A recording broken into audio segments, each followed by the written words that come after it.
The only skills you need if you want to win, before I start talking about how to win, it's good to define what winning means.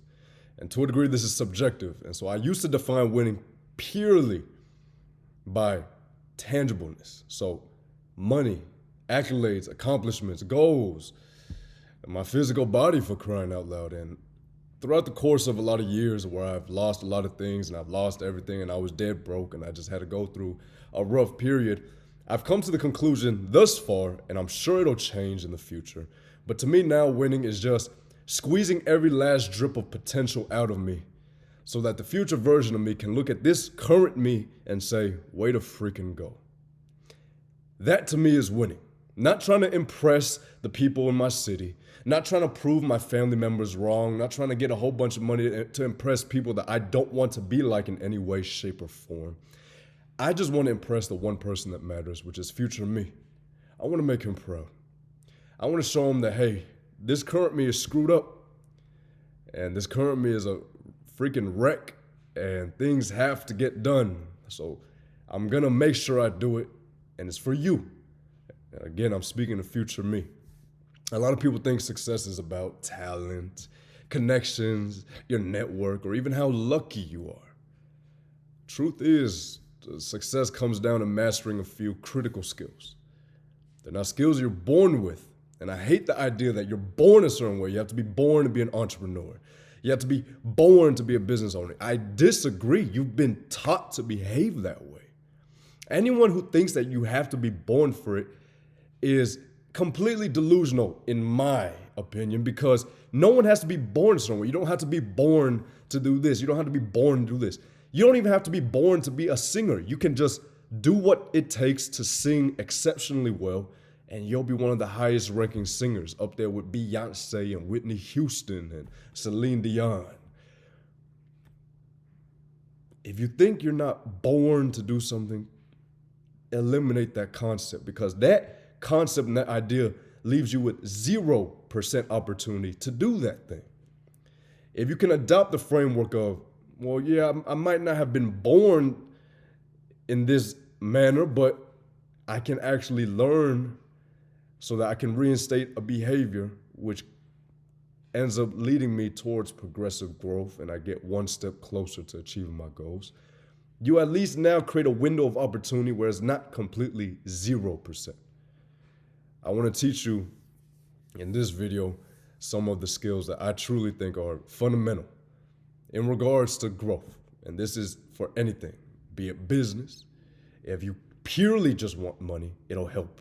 If you just want to be a better version of yourself, it'll help. If you want to squeeze every last drip of potential out of you to make future you proud, it'll help. This isn't another motivational video, and I know sometimes I have a lot of those, but I want to break down real tangible skills that a lot of top performers use. And they use this and they dominate, and you see it. They're a reflection of the skills that they have. All right? Hopefully by the end of this, you'll have kind of a step-by-step understanding of I'm not saying the only skills, but the most valuable skills that you need if you want to win. And again, I define winning by just squeezing every last drip of potential out of you. How much better can you become? Not to impress X, Y, and Z, not to seek external validation, not for the Escalade, the Bugatti, the Lamborghini. At some point, you just have to look in the mirror and say, I owe it to my damn self to just do better. Because damn, right now, this current version of me is a wreck. And that's a difficult conversation that we have to have with ourselves, right? It's a conversation that not a lot of people are willing to have, and it's a conversation that not a lot of people want to have.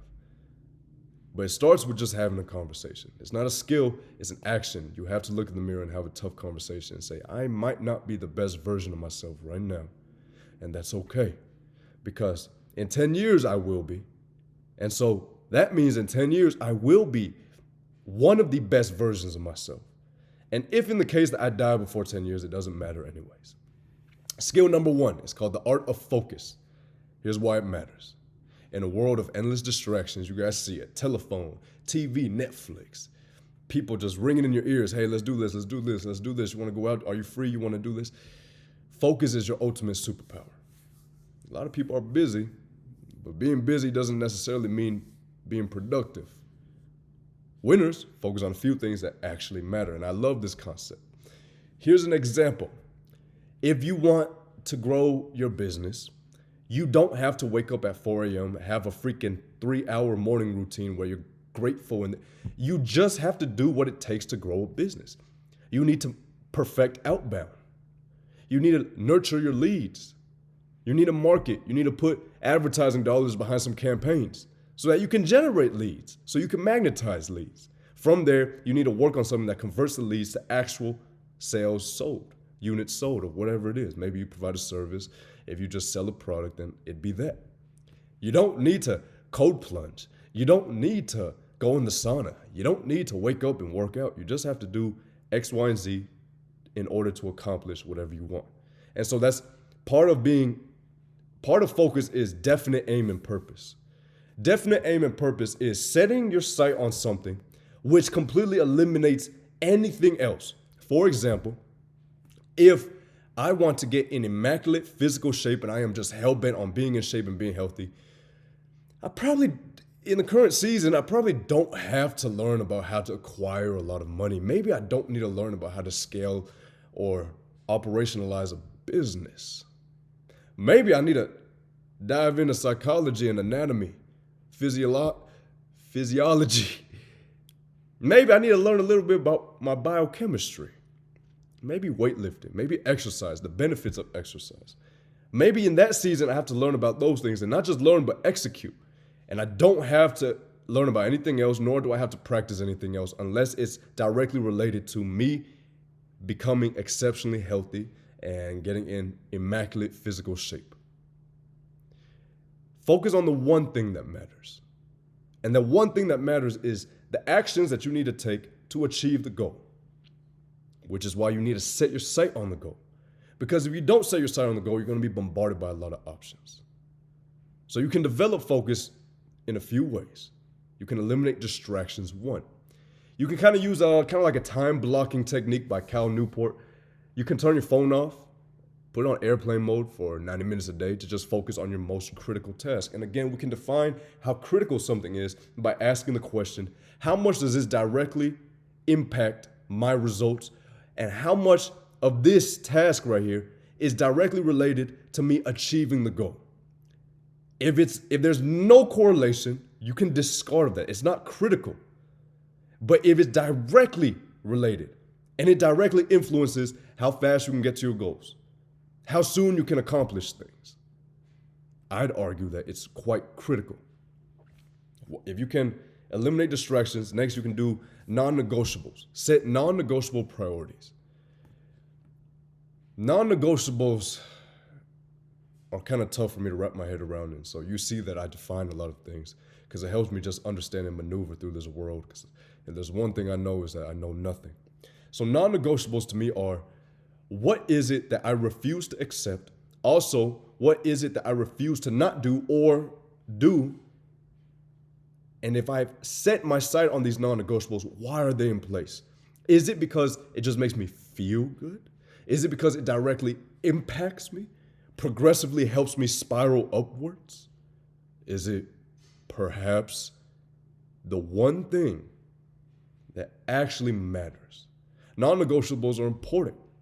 We have non-negotiables in relationships, in friendships. We have non-negotiables in business. We have non-negotiables in business partners that we get into intimate relationships with. We have non-negotiables throughout our day-to-day. No matter what, I will do X, Y, and Z, and I will not settle for anything besides X, Y, and Z. Those are our non-negotiables. If you go to the gym and you exercise, that is your non-negotiable. If your whole day is destroyed because you can't exercise, I'd argue that going to the gym is one of your non-negotiables. So set non-negotiables, but you have to set it after you've created definite aim and purpose. So you see something, you have to understand why you want that thing. You have to regress it down, imagine tree branches, and now you have to say, okay, what actions do I have to take that will directly impact me acquiring this just a little bit sooner or more effectively? Once you're able to do that, then you create this blueprint of, oh wow, I only have to do this, this, this, and this. I can now discard of all of this. So you free up time. Now, to get down when you have a lot of time that's freed up. And to really make the most of your time, eliminate distractions, which was the first thing that you can do. Set non-negotiables. And the next thing is you need to master the power of saying no. Everything you say yes to is a distraction, unless you truly believe that it has a positive influence on you, which means you getting towards wherever you want to be is quicker, sooner. It makes that journey just a little bit easier, more effective. I stopped explaining myself a while back. When it comes to saying no, I used to, oh, hey, man, are you going to be able to make it to the party? I used to say, well, hey, bro, thank you for the invite, but I have a bunch of things to. I'm at a point where I just say, no, I won't. Are you busy? No, I just don't want to go. And you would say, well, damn, you kind of sound like an a-hole. Well, maybe I do. But I don't need to give you a reason as to why I refuse or I don't want to do something. Because it's not like you're going to understand anyways. And if in the case that you just wanted me to say yes so that I can benefit you, maybe you're not someone that I want to be in direct connection with. I don't really need you in my life, nor do I want you near me. What you have to do every day is just identify 3 priorities that you have for the day or for the week and commit to spending at least 80% of your time towards those tasks. We can break it down. If it's getting in shape, focus on that. Go to the gym, learn about your anatomy, your physiology, your biology. Learn, read books on it, watch videos. If it's scaling a business, you might not need to watch videos on anatomy and weightlifting and powerlifting. Maybe you might want to learn about how to grow a business, the components that make a successful business, which is honestly just the same things repeated. Tell people about whatever it is that you have, and you do that by advertising or marketing. One is free, one is paid.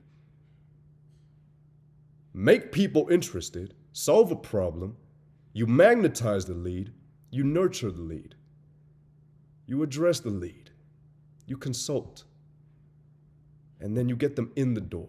You set the appointment, you get them in the door, you sell the product, you sell the service, done, and you do that again. Eliminate anything that doesn't directly impact you or your definitive aim in regards to whatever it is that you want to do. Just scrap it, all in one, okay? So that's the first skill. That's the art of focus. The second skill is emotional intelligence, and I kind of made a video a while back about 4 things that emotional intelligent people just don't do, but success isn't just about how smart you are, it's about how well you manage yourself and connect with others. Emotional intelligence is the key to leadership, influence, and long-term success. I've been the right hand to a lot of people in business. I've been the right hand of somebody in a startup. I've been the right hand of somebody else in a service-based brick and mortar. And every single time, on a long enough time horizon, what I've noticed is I can do what they do, but they cannot do what I do. And it's because I possess certain skills and capabilities. Now, if I were to take time to truly master whatever it is that I've learned from them, I would scale past them. In life, there are some people that you can outperform.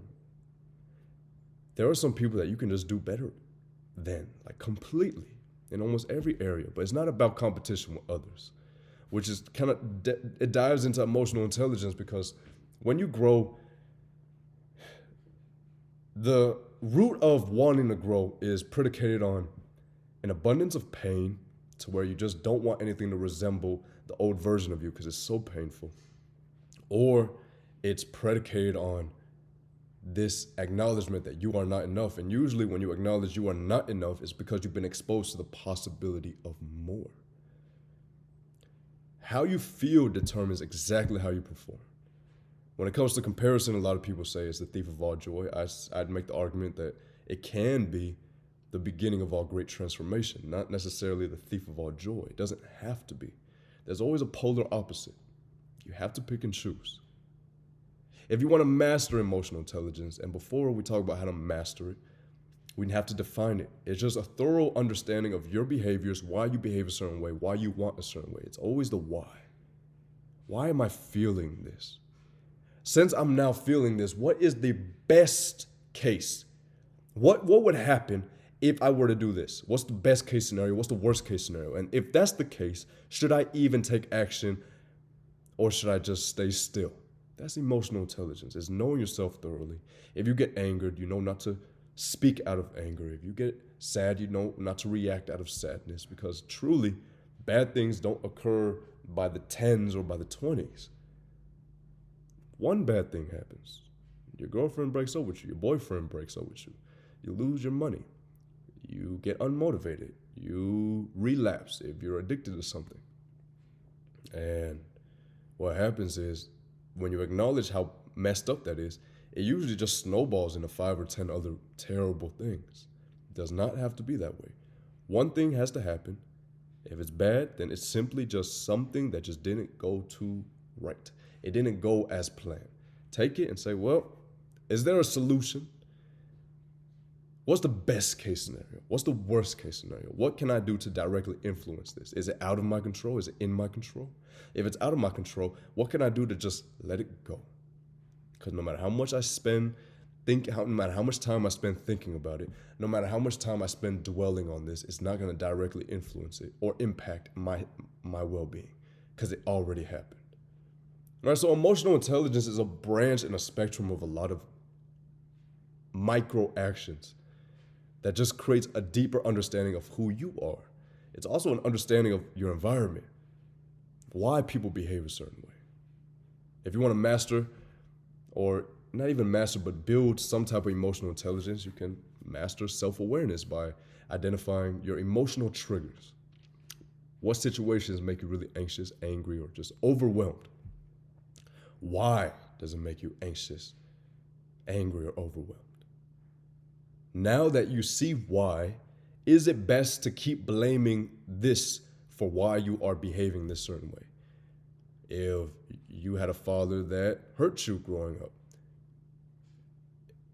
is it good to say that you are afraid of men because of your father, or is it in your best interest to change despite what happened to you?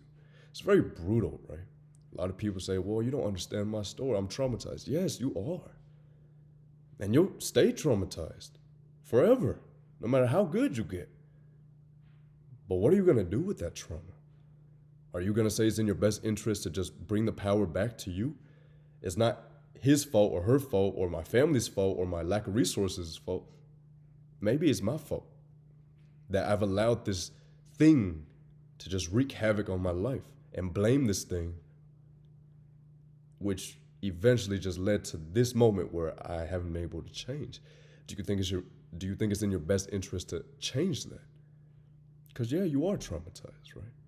And you have to be aware to say, well, yes, this happened to me, but it doesn't mean this has to be the reason why everything else in my life gets affected. Can you imagine, for everyone in here, back in high school when you dated that boy or that girl and the relationship didn't end well? Imagine if you just said, wow, I'm traumatized, I will never date again. What would happen? Some of you might not even be in love right now. Because it's just one bad experience. Doesn't mean that it should stop you from making some of the best investments in your life. And a lot of investors have this framework, which is just because there's one bad investment doesn't mean that we stop wanting to invest more. Don't let the fear of the possibilities of everything going wrong stop you from the possibilities of everything going right. Because to a degree, if you just take that leap of faith, if you are fearful and you're able to sum up the courage to take that leap of faith, what will happen in return is you'll reap the harvest of your courage. So self-awareness. Second tool is to learn empathy.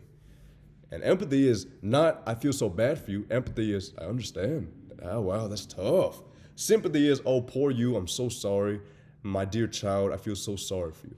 Empathy is, wow, I can only imagine the pain. That must have been excruciatingly painful. How did you do it? Empathy is understanding. Sympathy is feeling sorry, almost like pity in a way. Some of the best leaders are listeners. The more you understand other people's perspectives, the more influence you have, because what happens is your mind gets opened.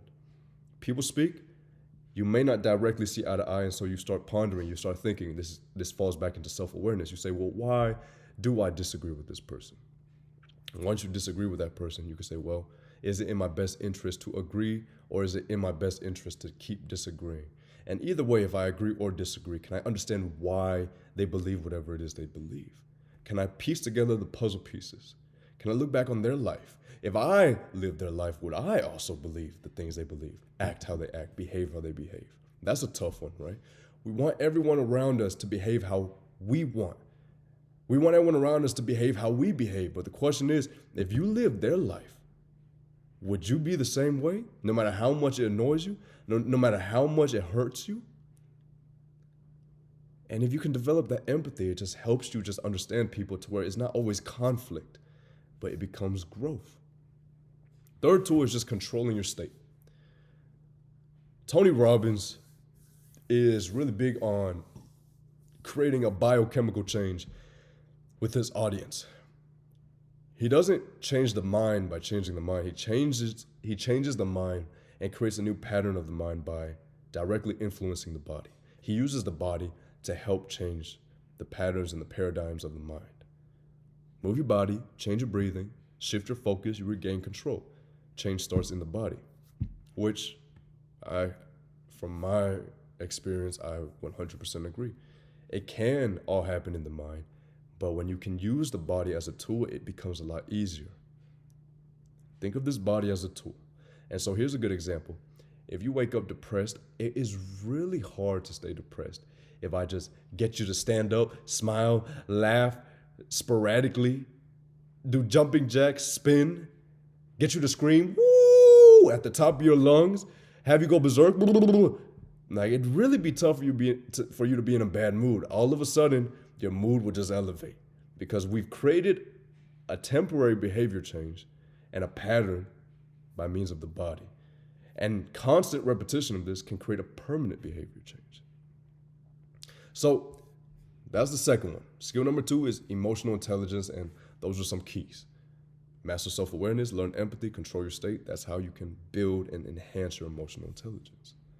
Third skill that a lot of winners have is just the ability to execute relentlessly. And I call this just brute force, pummel your way through no matter what. Hey, look, everyone has ideas. We all get ideas. But what separates some of the top performers and winners from everybody else is their ability to execute on the ideas that they have consistently despite how they feel, right? You don't have to be the best. You just have to show up every day. And in doing so, you will become the best by natural law, by default, because part of becoming the best requires you to show up every single day. To be the best requires you to practice every single day. To be the best, it requires you to think about X, Y, and Z every single day. And so if you just do those things by natural law, by default, you shall be the best. See how we can break down a goal and just break down the actions like, oh, wow, that's all I have to do. If your goal is $100,000, stop spending money, unless it's food, rent, or any bills you have.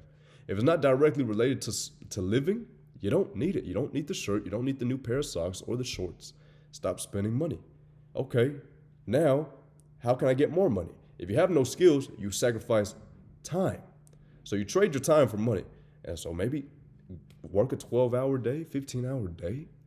If you have skills, you now have leverage, right? And so you can break things down into tangible actions. Like you can just literally just do these things on a long enough time horizon and the result will come as a result of you simply doing the things that you had to do.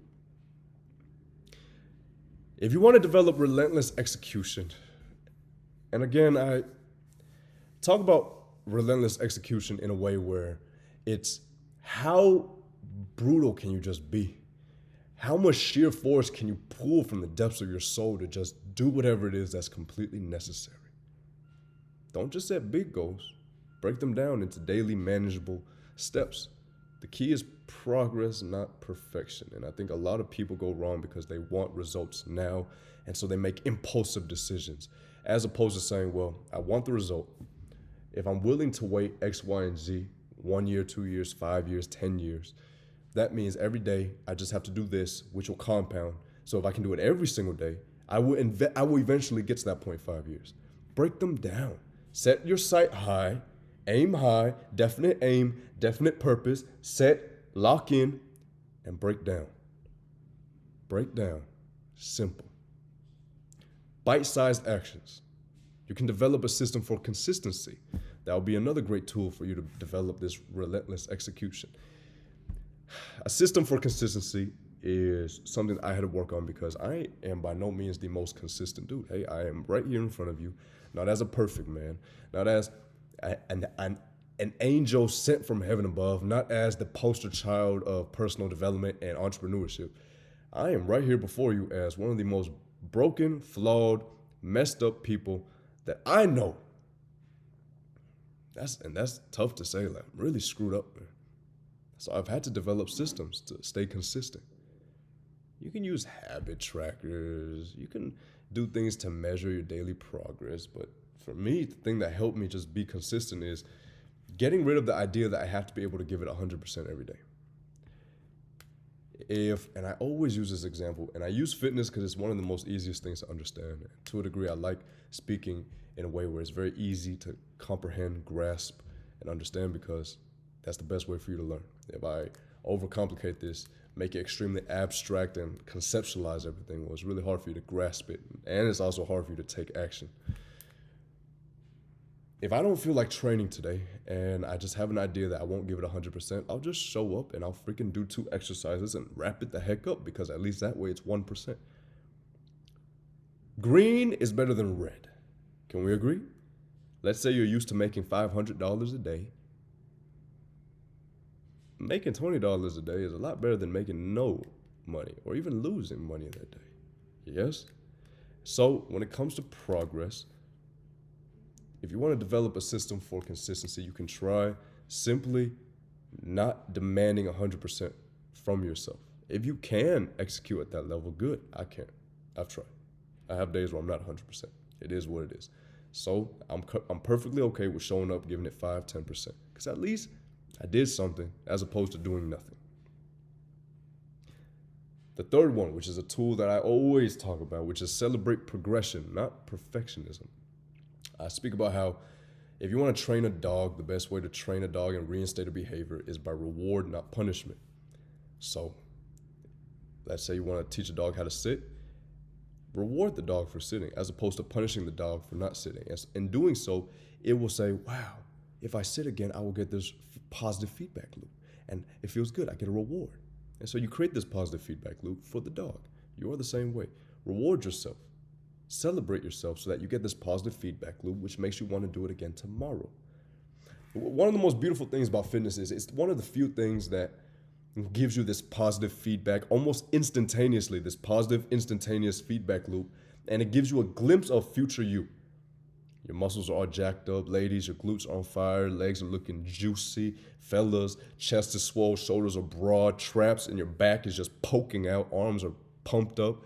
You get this positive feedback loop because you're looking in the mirror and you say, wow, this is how I will look if I just keep this up. And so you get this instantaneous reward, which sometimes you see why people that work out, they do it so naturally, but they just had to get it engraved. They just had to start 1% a day, 1% a day. But it's one of the easiest things to stick to because you get this positive feedback loop when you look in the mirror. And to a degree, that's where it's unmotivating for a lot of people that need to lose weight, that need to gain weight. Because when they don't see that progress, they get unmotivated. But you just have to remind yourself in those moments where it is unmotivating. Just say, it will not happen now, but it will happen in X amount of time if I just keep going. And so you get to play the long game. You see the field 5, 10 years out, maybe a year or 2 out, and you're like, it's okay. Right now, I have the capacity to swallow glass, to suffer. I can delay my gratification because I know it will come.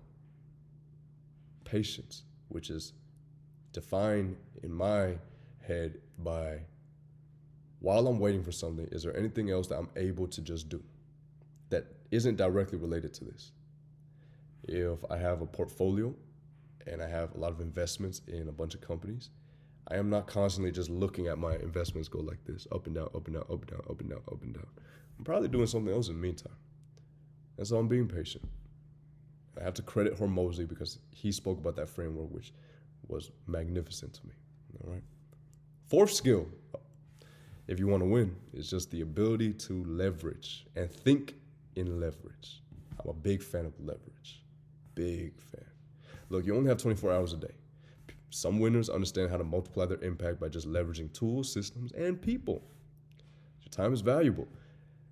If we're speaking purely from a money-making perspective, stop doing $10 an hour tasks when you can focus on $1,000 an hour decisions.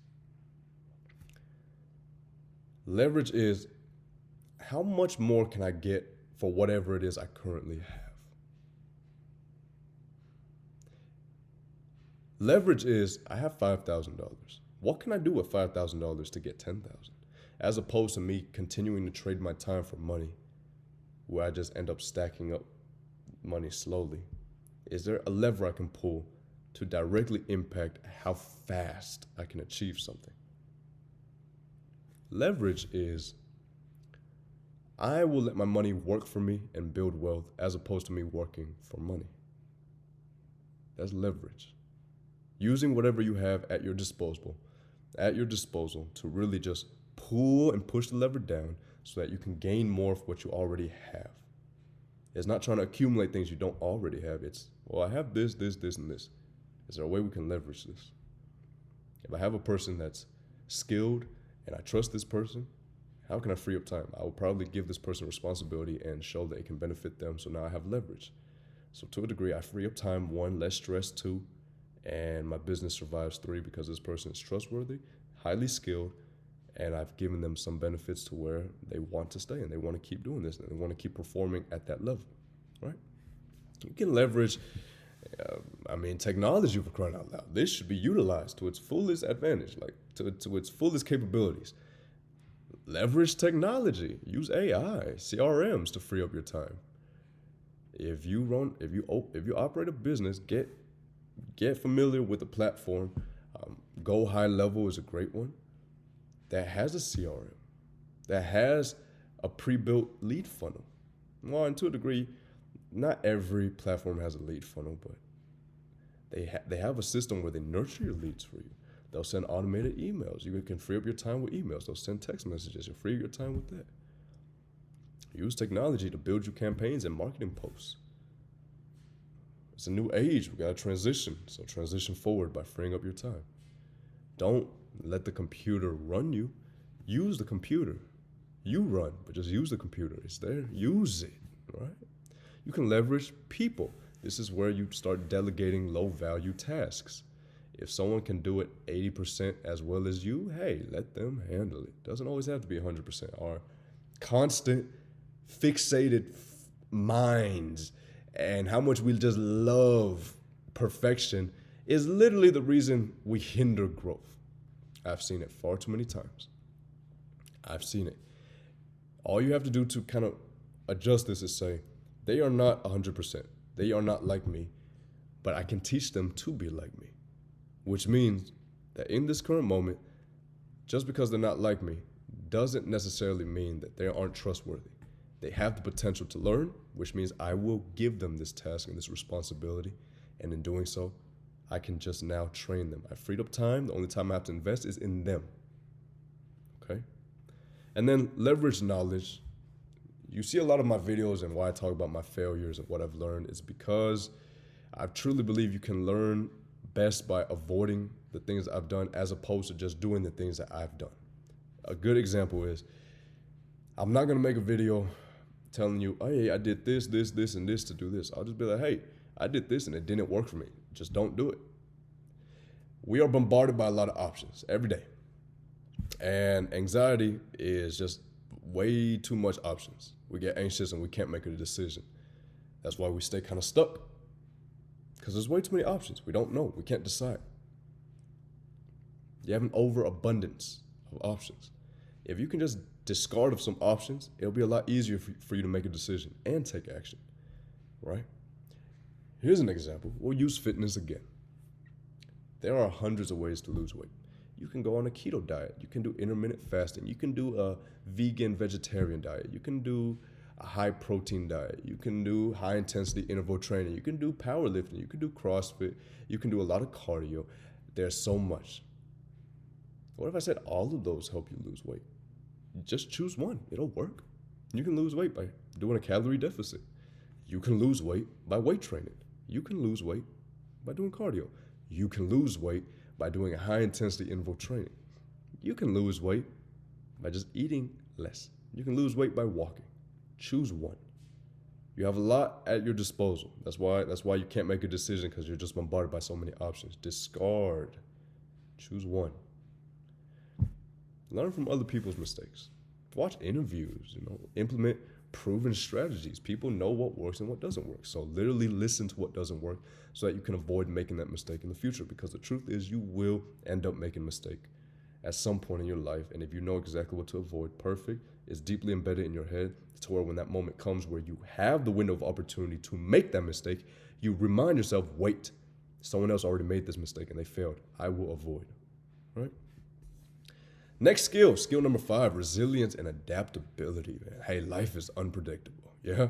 Winners don't really avoid challenges. Winners adapt and they grow stronger from the challenges. Adaptability is really important.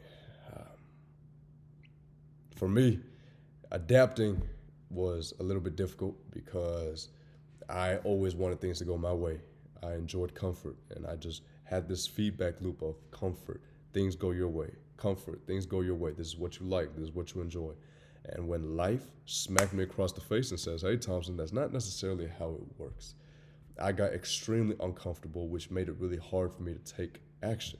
I wasn't good at adapting. When situations and circumstances just flipped this way, I said, wow, I'm screwed. As opposed to saying, well, it flipped this way. What do I have at my disposal? What can I do despite it flipping this way? And had I done that, I would have grown a lot more. So one of my biggest mistakes was not being able to adapt quickly in a timely manner. And my inability to adapt was predicated on my fixated desire for comfort and things going my way. I was such a control freak. I wanted to control everything. Failing to realize there are some uncontrollables. Just let it be.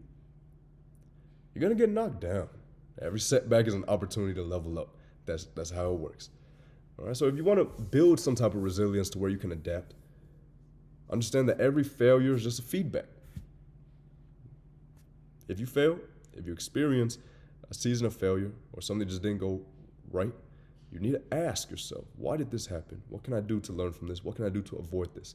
Otherwise, that was for nothing. Think about the failure as your waking moment to literally do so much better. But if you can't reflect upon that moment where you temporarily failed or experienced failure, then the sacrifice was for nothing. You went through that for nothing. The whole point is for you to learn, to reflect and say, well, that happened because I was this person and I spoke to this person. I did this and I did this, which led to this. And it was because I was unable to do this. And so you not only create a deeper understanding, but you also create this safety net and this systematic mechanism to where if it does happen again, you know exactly how to avoid it. You change course directly. Fast, right? Develop a growth mindset. That'll really help you be resilient, and on top of that, it'll really help you adapt. A growth mindset is believe that your skills and intelligence can improve with effort. You're not born with anything. Winners don't avoid challenges, they seek them. Growth is, this is hard. Good. Because it's hard, I will gain so much. If it were easy, I wouldn't gain that much. It would just be easier for me to do it. Hard equals growth, equals knowledge. And if I grow and get knowledge and I become stronger, it makes tackling on the next task that much easier. That kind of goes hand in hand with mental toughness. Put yourself outside your comfort zone in small ways. I sometimes take cold showers, not every day. Hey, I'm not there. I can be. I just rather not. But I sometimes take cold showers because I've taken cold showers before. And so I know that I can do it. I know that I won't die. I remember how uncomfortable it feels. So sometimes I will hop in a cold shower to remind myself, hey man, just because it's uncomfortable doesn't mean you'll die. You've done this before. It's just gonna be really uncomfortable. It might be unbearable. That's one small thing I do to just remind myself that I can practice mental toughness. And so for all you neuro nerds, I learned this from Andrew Huberman in a podcast. There's this area of your brain called the anterior mid-cingulate cortex. It's called the tenacious brain. A lot of researchers argue it's responsible for the will to live itself, the will to fight. It's extremely large in athletes and high performers, yet it's smaller in obese people and people that just don't endure hard things. And strange enough, when you do something hard, meaning you don't like it, it grows. But just as quickly as it grows, if you don't practice doing something hard, it also atrophies, goes back down in size. And so it's interesting because that shows us there's something that makes us more tenacious, more resilient.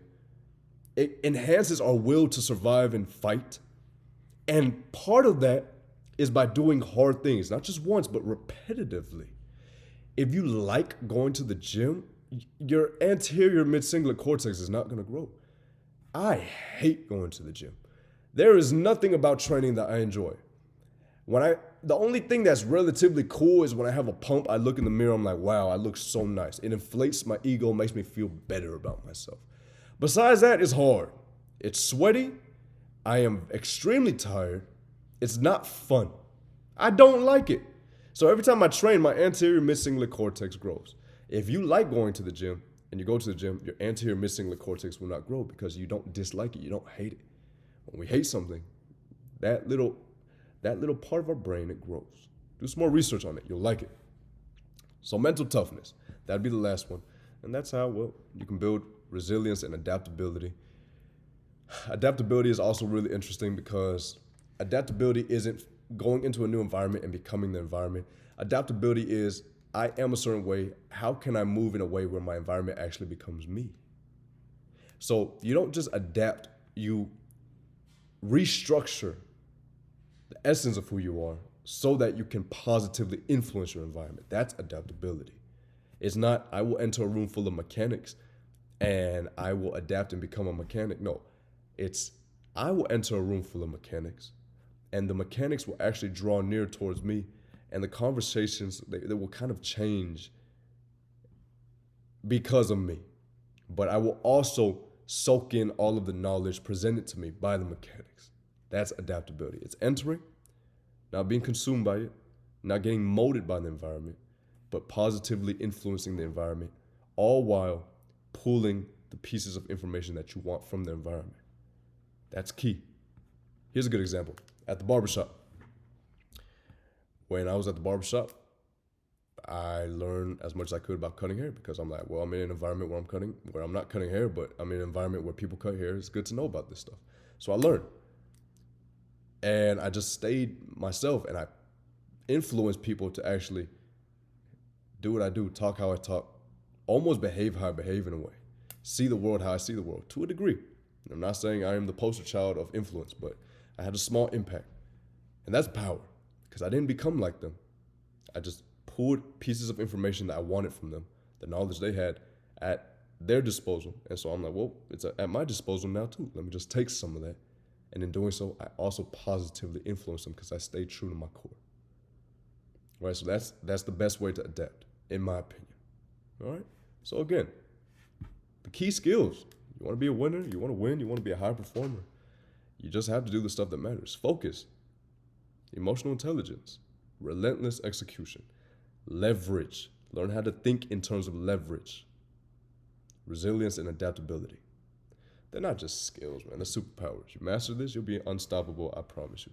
Not the 50-minute, 5-hour morning routine. You'll be just fine. Just do those things. And if in the case a cold plunge just falls into one of those areas, hey, then it is what it is, right? But you don't have to rely on all those things. You just have to do the work that matters. You have 5 skills.